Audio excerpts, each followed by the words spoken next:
Hello and welcome to this episode of the Continue Change podcast. We are so excited today to be joined by Kathleen. Kathleen, thank you for making time to be with us. And Thanks for having me. I love your background there. Let's see if we can rock the boat a little bit today, right? Woo! So, Kathleen, I think my first question for you, tell us about what you were doing 5 or 10 years ago. Where did you work? What's your experience in the digital marketing world, if you will? Sure. So actually, I was fortunate to start my digital career at Whirlpool Corporation. And ironically, I was one of the first 3 people in the original e-business group at Whirlpool Corporation. So, Wow. yes, I Wow. considered myself an entrepreneur on the inside of a large company. Mm-hmm. Mm-hmm. So you really built out part of that digital vision and owned that team too. Yes, yes. I was really fortunate. Started out from the original strategy all the way into execution and working on both the B2C side, business to consumer, as well as the business to business side. And then ultimately, too, working on business to employee. So getting our employees involved. Hmm. So from there, you started your own company. Tell us about that. Yes. So I had a great career at Whirlpool Corporation. I actually spent 25 years there and did a lot of different things: e-business, sales training, brand and product management, went into corporate communications, did global corporate brand. And so essentially I did all that I could there, but yet I was able to find my niche. I was very passionate about branding, marketing, and communications. And so there's that side of me that is combined with the other side of me that has always been entrepreneurial.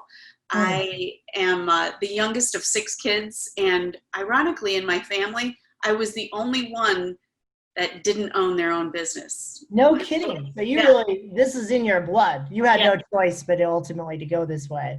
yes. So until 3 years ago, I was the only one. But Wow. so 3 years ago, I started my business called The Purpose Partners. I love it. Tell us a little bit, as we consider specifically the nonprofit space, about your work and what you've done with some of the nonprofits that you've talked to in the last 3 years. Sure. So I focus on branding, marketing, and communications. And a Mm-hmm. lot of times when people think of that, they think of for-profit companies. Mm-hmm. But actually, one of my early clients was a nonprofit. And I talked to them about the importance of branding, marketing, and communications because for a for-profit company, you can test a lot of things. You have the luxury of, if it doesn't work, then you go sell some more and you Mm-hmm. test another thing. But really, when you think about the nonprofit world, they don't have the luxury of just going out and selling some more. So they have to get their branding, marketing, and communications right.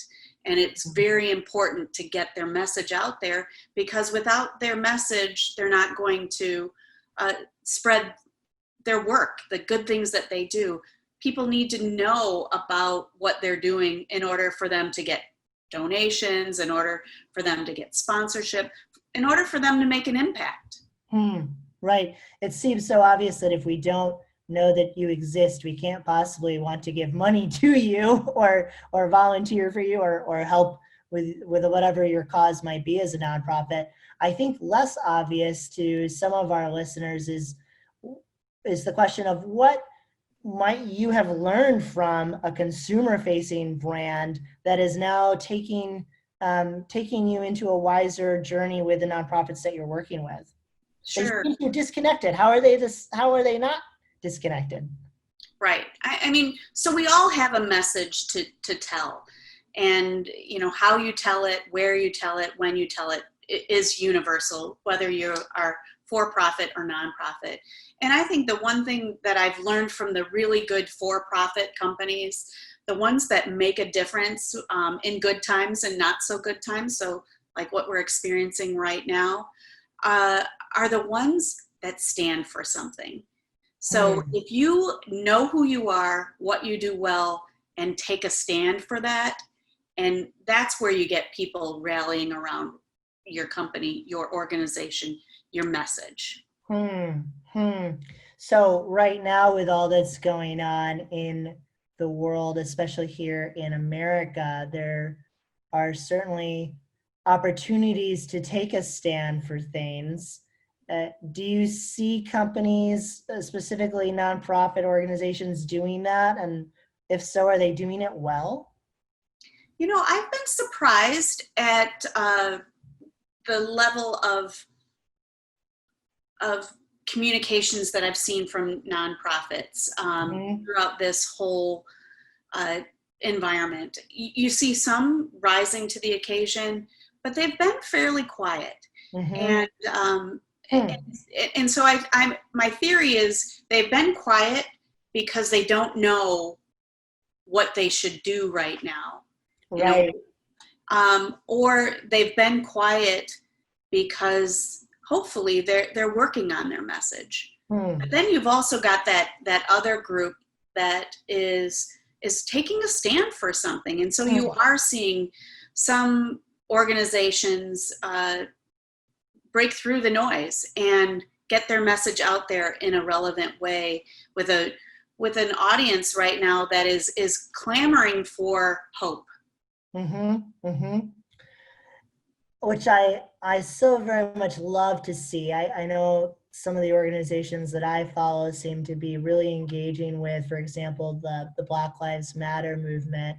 Um, I'm curious though, is there a gap sometimes? You and I have talked about this idea of the say-do gap. So are there organizations that are saying that they are standing for something without actually standing for it? And how do we guard against that?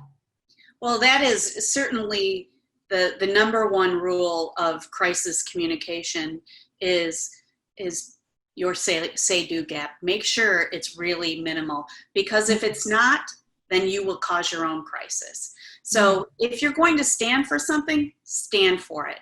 Be all in, Hmm. and don't try to reach everybody. Not everybody's going to stand for the same thing, but if you have a strong purpose that's guiding your company, and then you start using that purpose to hire Mhm. according to your values, Mhm. and then you communicate your values to others, you're going to attract enough momentum with the people who buy into your movement that could sustain your business. And don't try to be something that you're not. uh, I would say, you know, a great company, Patagonia, they Mhm. are known for their founder's purpose and living it. Mhm. And and but there are a lot of companies who try to like jump onto pop culture news, Yeah. or try to jump in, you know, from a marketing perspective on a topic that they have no right jumping in on, and that means their say do gap is wide. They will get called out. People don't put Yeah. up with that. Yeah. Yeah. I think nonprofits, especially, are held to a very high standard when it comes to the say-do gap. Are there nonprofits out there right now that you think are just doing an amazing job of basically practicing what they preach in regards to the current conversation? I would say one is the American Red Cross. So Hmm. right now, we're experiencing a high demand for blood, Yeah. as people are experiencing COVID. They're not getting enough blood donations, and you know, unfortunately, accidents happen. People Hmm. have issues, and that's when organizations like the American Red Cross uh, really stand and shine. And so Hmm. they're communicating right now about their need for blood. And Hmm. that is their, you know, they are disaster relief, but they're also well known for, you know, blood drives. They Hmm. are standing up and making the call, doing really well, staying in their lane.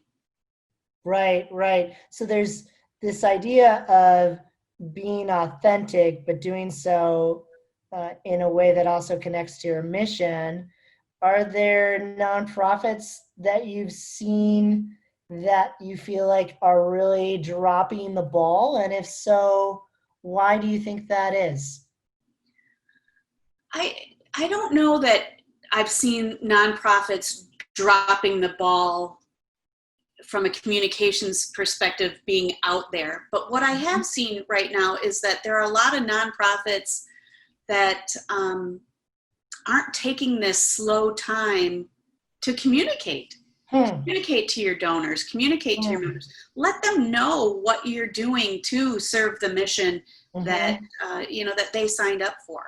Hmm. Now is Hmm. a great time to build and invest in your brand for a Hmm. nonprofit perspective. Hmm. Reach out to people, and when I say reach out for a nonprofit too, it's not always about asking for a donation, but Hmm. reaffirming, hey, Hmm. we're making this investment, we're doing this to help this underserved group. Those Hmm. are great communications that should be taking place right now. Hmm. Hmm. I love the idea of reaching out to donors and being really specific about what a nonprofit is doing to hold those values true. I'm curious. So I imagine, I'm sure you got these too, Kathleen. When COVID first hit, I felt like I just got 20,000 emails telling me, how all the nonprofits that I loved were handling COVID. Is it appropriate to be sending out like a Black Lives Matter statement right now? And how do I discern if that aligns with my brand's mission as a nonprofit? Well, so I would say don't send anything out if you don't know.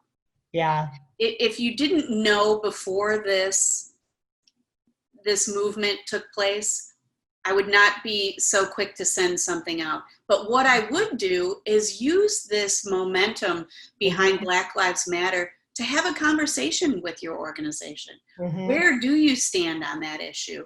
Does it support your mission? Does it Hmm. support your values? And have that conversation and get really clear internally before you ever consider doing anything externally. Hmm. Hmm. So just like when you were at Whirlpool, you wouldn't advertise a feature on a product before you had discussed that with the design team and whether or not it was a feature that you actually wanted to have. As a nonprofit, we should maybe, if we're not sure, start with an internal discussion. That sounds scary though, if we've never talked about an issue such as Black Lives Matter. Where do I begin if I'm a marketing manager or a fund developer at a nonprofit that hasn't talked about that before? So what I would say is I would start with your values. Hmm. So hopefully as a nonprofit organization, you have established values. Mm-hmm. And I would go back to those values and discuss, okay, where does this issue fall in our values? I Hmm. see a lot of companies have diversity with inclusion as a value. Whirlpool Corporation, for instance, has diversity and inclusion as part of their values. Mm-hmm. And I don't know if they're talking about it with their teams, but I have seen them come out with some messages about their diversity networks. And so, what I would recommend to nonprofits is start with your values, see Mm-hmm. where this issue lies within those values, and talk to people, because the first thing you need to do is get your staff on board. If your staff feels uncomfortable about your values or they don't know them, there's a say-do gap there. You need to Hmm. make sure that they understand what you stand for. Hmm. That's the foundation. And then based on those values, how do those values line up with this current issue? And and again, I would be very cautious about just jumping on this trail of an issue Hmm. unless you feel really, really motivated by it, or Hmm. if you are really entrenched in it. And and again, you don't have to be talking about it in order to do something about it. Mm-hmm. So, start at home first in your organization. Figure out what it means to you, and what would you do, and so my recommendation too is start doing something about it as opposed to saying something about it. Because the other thing about a say do gap is that you've got a lot of companies that start talking and then Yeah. they do something, and Yeah. that gap is pretty wide. Yeah. Do something, see what the results are, and then talk about it when you're making an impact. Right. The marketer in me, and I'm sure the marketer in many of our listeners, is sometimes tempted to first talk about it and then do it. But really, it should be the other way around, especially when we're talking about these sorts of issues that really connect to pretty deeply seated values. We have to live it out before we can talk about it, is what I hear you Yes. saying. Yes. And again, too, the other thing I think is really important is having conversations from your leadership down, but also from your frontline staff up. You Hmm. want everybody to know, especially, with a broad issue like this, you want everyone to know where you stand before Mm-hmm. you start communicating it Mm-hmm. outside. Right. You've got to all be on the same page before you try to communicate to the public. Do you think that there is a difference between the way that millennials think through these sorts of things and judge nonprofits compared to perhaps the baby boomer generation? Do you see a difference between different demographics? I have. And so what I see is that millennials will question Hmm. first, whereas, other generations, they might hear an organization say something and believe it first and then figure out whether or not it's true. Whereas I've seen millennials questioning, are you sure? Hmm. And so again, that's why you need the proof before you start talking about it. Mm-hmm, mm-hmm. Because you don't just need your donors to believe it, but you need your team to believe it. So you have to prove to your team in a way before you can begin proving to your donors, I might imagine. Well, it's certainly more effective. Mhm. And if your team doesn't understand it, the likelihood that your donors will is greatly reduced. Hmm. Right, because they won't be able to communicate it. Right. Be And the if they blind fumble, leading the blind. right. If they fumble communicating on an issue that is really important, people will realize that it's not truly a value that Hmm. is deep seated. Hmm. So we've, I think, covered a few different like red flags. Are there other red flags that I might be able to identify as a nonprofit organization leader that say, "Ooh, we might have a say-do gap. Maybe this is something I need to worry about and think through." Well, certainly, I would monitor your social media. Hmm. Right now, the big thing out on Facebook is with the Anti-Defamation Society, Mm-hmm. really trying to push their movement, getting advertisers to pull back their advertising until Facebook changes some of their rules. Mm-hmm. So monitor what people are saying on social media. That's the easiest way to get good feedback from your Mm-hmm. from your audience. Yeah, And just by listening to them. yes, exactly. So first, the first red flag might be that they're saying something. The Hmm. second red flag might be that they're not saying something. And so what I would recommend in that case is ask them a question and Hmm. then listen. Hmm. Mm-hmm. Right. Silence is not necessarily golden in this instance. Right. The conversation is hopefully at least happening to some degree. What do you say to someone who's afraid to take this step and address the say-do gap within their organization? Maybe they're going to have to be a little bit of an entrepreneur themselves. They're going to have to pave a path. What kind of encouragement would you offer to that individual? Well, it's always been one of my personal issues when you have a company that has values on the wall and they're only as valuable as the poster paper. Mm, So you need, if you're going to mm, have values today, make sure you stand for them. So mm, again, reducing that say-do gap. Make mhm, sure you know what they mean mhm, and then act upon them. And so, you know, for a company that has diversity and inclusion on their values, mhm, and if they're not having the conversation about the Black Lives Matter topic, mhm, shame on them, because mhm. this is an opportunity to bring your values to life if diversity and inclusion is one of your values. Yeah, yeah. I would say, you know, make sure everything is aligned and then have the conversations. Hmm, hmm. Right. Don't be afraid to actually discuss, right? I'm curious if you'd be willing to share, Kathleen, is there a thing that you've decided you need to do differently within the last 90 days or to act upon that you felt like was connected to some sort of minuscule say do gap? I know you and me don't ever have a full say do gap. We're just too awesome. But I'd be curious if there's something you'd be willing to share that Sure. you changed.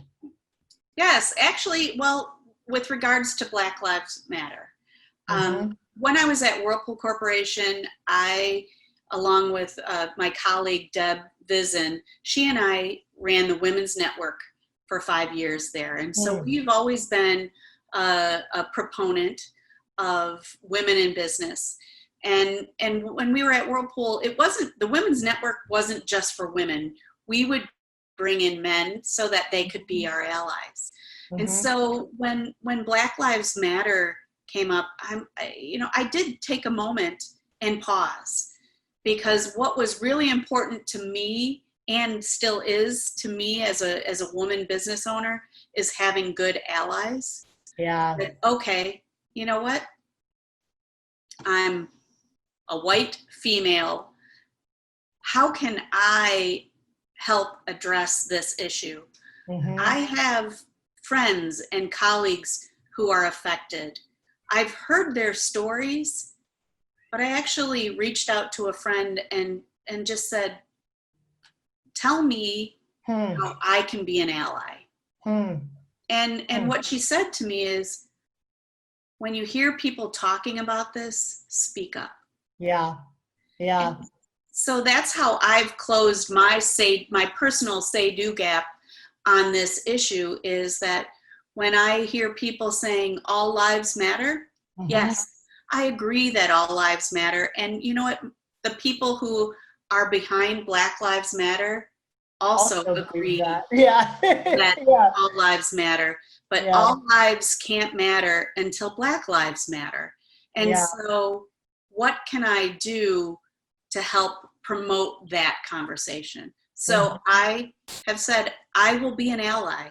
I will speak up. And I can tell you, I've had some uncomfortable discussions, but Mm-hmm. I made that commitment to my friend who needs me to be an ally. Mm-hmm. Good time. Mm-hmm. Yeah, I think that's so generous of you to share and to be a little bit vulnerable as you've done here. I think uncomfortable, maybe sometimes that is the most measurable action that we can take. And maybe as nonprofits think through these conversations, they can be encouraged by the fact that if they had an uncomfortable conversation with their team or their leadership or their board about how to handle something or ultimately how to close the say-do gap, um, that in of itself might be a good accomplishment to applaud, and is at least hopefully the very beginning of what I'm sure will be an ongoing journey. And this isn't a journey that ends, is it, It's Kathleen? not. This isn't like I worked with Kathleen or whoever and I closed my say-do gap and now it's over. Right. No. And I love the word that you've used several times, is conversation. So when you're doing branding, marketing, or communications well, it's always a conversation, and a conversation evolves. So Mhm. you might know what you want to talk about, but you stay relevant by evolving that conversation and making sure that what you're saying you're doing. And so that'll continually take some bit of course correction. Mhm. Mhm. You know, A I've little, got this little this, zigzag. yeah, this visual, it zigzags perfect because I have this visual in my head, being a visual person, of a sailboat. You know, you need some wind, which is this uncomfortable piece. You need some wind to get you going. Hmm. And in true form of a sailboat, you get to your end destination by zigzagging. Mhm. So, you know, embrace the wind, let it go up against the sail, keep zigzagging, and and just continue on the journey. Wow, I love that sailing visual. I'm imagining myself zigzagging across the lake, getting a little bit frustrated every time I have to toggle in the other direction. And that's maybe what this journey is going to look like for all of us on a personal note, and also as nonprofit organizations trying to navigate this as well. What a great visual, Kathleen. I also want to be able to visualize where we can find you and what's going on in your world. So, what's a shameless plug that you might be willing to share? So I don't know that I said my company name. So Oh, you didn't? I'm Kathleen Wolf with the Purpose Partners, and we are an organization that's dedicated to guiding entrepreneurial organizations with effective branding, marketing, and communications. I talk about entrepreneurial organizations because they may be a startup and Mm-hmm. they may be a larger company that's going through some type of transition, whether it's growth or a Mm-hmm. crisis. We Mm-hmm. help them turn a transition into a transformation. I love it. And so many nonprofits are basically entrepreneurial organizations right now as they completely reinvent themselves to Yes, align with what all is going on in the world. So, how aptly timed, and also clearly proof that you're more about doing than saying. You waited until the very end to even brag about your company name. So, I'm glad that you shared that. Is there anything especially exciting coming up that we should know about? I know you're well, always up to fun stuff. yes. Well, so you know, I'm very blessed to say that we're staying busy in this tough time. Uh, Working with a nonprofit, actually implementing a net promoter score. So Ooh. how many people would recommend your organization to others? Net promoter is a great diagnostic for nonprofits because that tells you that your message and what you're doing is really inspiring others to carry your message forward. So Yeah, yeah, it's such a valuable metric, and it really measures something that almost seems immeasurable at times. I know I've seen many organizations make pretty important decisions based upon that net promoter score. So that's awesome. Well, gosh, Kathleen, I know you are a busy woman, and I am so grateful that you made time today to join us. I always enjoy our conversations. And listeners, I hope that you continue to check out the series and make sure you find Kathleen on the internets, as they say. So thanks, Kathleen. thanks for having me.